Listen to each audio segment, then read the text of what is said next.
कहानी की शुरुआत होती है एक घने जंगल को दिखाते हुए। एक आदमी पागलों की तरह भाग रहा था, इस उम्मीद में कि शायद उसे इस जंगल से भाग निकलने का कोई रास्ता मिल जाए। लेकिन ये जंगल इतना घना था कि यहाँ से बाहर जाने का कोई रास्ता नहीं नजर आ रहा था। यह आदमी सूरज को देखते हुए आगे बढ़ता है, लेकिन अब सूरज भी धीरे धीरे ढल रहा था। मगर इस आदमी ने भागना नहीं छोड़ा। भागते भागते एक पॉइंट आया जहाँ एक बोर्ड पर लिखा हुआ था पॉइंट ऑफ नो रिटर्न, यानी वहां से कोई वापस नहीं जा सकता। साथ ही इस बोर्ड पर नंबर 108B लिखा हुआ था। ये देखकर वो और भी ज्यादा परेशान हो जाता है। धीरे धीरे अंधेरा और बढ़ने लगा और पूरे जंगल में एक अजीब सा खौफ फैल गया। तभी अचानक एकदम से सारे परिंदे उड़कर वहां से चले जाते हैं। इस आदमी के कई मील के सफर के बाद भी उसे पूरे जंगल में कोई भी एक जंगली जानवर नहीं दिखाई दिया। न जाने ऐसा क्या था जिसे जंगली जानवर भी डर रहे थे। डर के मारे वह आदमी और भी तेजी से भागने लगा। लेकिन कई घंटों का सफर करने के बाद वह आदमी अचानक एक जगह पर आकर रुक गया और उसके चेहरे पर मायूसी छा गई, क्योंकि उसके सामने वही 108 नंबर वाला साइन बोर्ड था जिस पर लिखा हुआ था पॉइंट ऑफ नो रिटर्न। अब आदमी को समझ आया कि चाहे मैं जितना भी भागूं पर इस जंगल से निकल नहीं सकता। इसलिए अब वो वहां छुपने की जगह ढूंढने लगा, लेकिन वहां उसे छुपने के लिए कोई सेफ जगह नहीं मिली। इसीलिए अब वो पेड़ के ऊपर चढ़ जाता है, पर तभी उस पेड़ की टहनी टूट गई, जिससे वो आदमी काफी ऊंचाई से नीचे जमीन पर आ गिरा। पेड़ से गिरने के बाद वो बहुत ज्यादा जख्मी हो चुका था। उसे काफी गहरी चोटें आई। इससे पहले कि वो बेहोश हो जाता तभी अचानक जमीन हिलने लगी और अजीब सी गुराने की आवाजें आने लगी। वो आवाजें सुनकर आदमी के गले में सांसें अटक गई। तभी अचानक कोई उसे खींच कर ले गया। खींचने वाला कौन था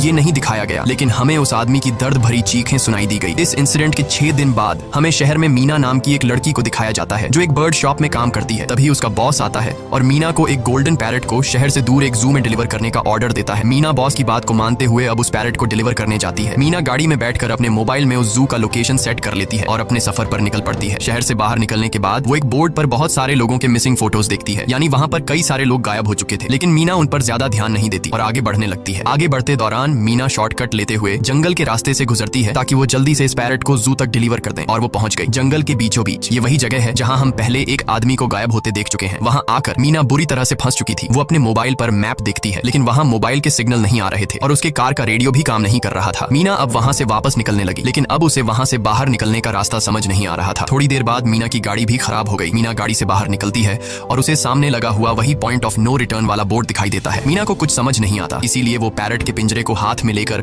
आसपास मदद ढूंढने आगे चली जाती है। लेकिन वहां आसपास किसी भी मदद का नामो निशान तक नहीं था। उसके बाद वो वापस उस जगह पर लौट आती है जहां उसने अपनी गाड़ी खड़ी की थी, लेकिन वहां से उसकी गाड़ी गायब हो चुकी थी। ये देखकर वो बहुत ज्यादा परेशान हुई। उसे लगा कि शायद वो उस जगह पर नहीं आई है जहां उसकी गाड़ी खड़ी थी, बल्कि ये किसी दूसरी जगह पर आ गई है और उसकी गाड़ी कहीं दूसरी जगह में खड़ी है, क्योंकि इस जंगल का हर एक पॉइंट एक ही जैसा दिखाई दे रहा था। अब अंधेरा भी गहरा होता जा रहा था। एकदम से पहले की तरह ही सभी परिंदे इन पेड़ों से उड़ जाते हैं। मीना को अब डर लगने लगा था, क्योंकि जमीन भी जोर जोर से हिल रही थी। मीना को वहां आसपास किसी के होने का एहसास होता है। तभी अचानक मीना को दूर किसी का साया नजर आया। मीना भागते हुए उसके पीछे आई, पर उसे वहां कोई भी नहीं मिला। तभी अचानक मीना को एक बूढ़ी औरत